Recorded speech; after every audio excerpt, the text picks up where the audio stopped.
Fever వస్తూ ఉండేది and immunity power కూడా చాలా తక్కువ ఉండేది.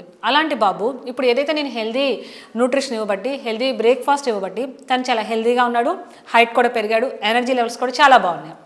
అండ్ మా పాప వచ్చేసరికి అసలు చెప్పిన మాట వినేది కాదు, ఫ్రెండ్స్తో జంక్ ఫుడ్ ఎక్కువ తినేసేది, వద్దు అని చెప్పినా కూడా వినేది కాదు. కానీ అలాంటి పాప సడన్గా ఏమవుతుందంటే ఎలర్జీ ఫామ్ అయిపోయింది, గ్యాస్ట్రిక్ ఫామ్ అయిపోయింది, ఏం తిన్నా వామిటింగ్స్, మోషన్స్ అయిపోయి చాలా చాలా సీరియస్ అయిపోయింది.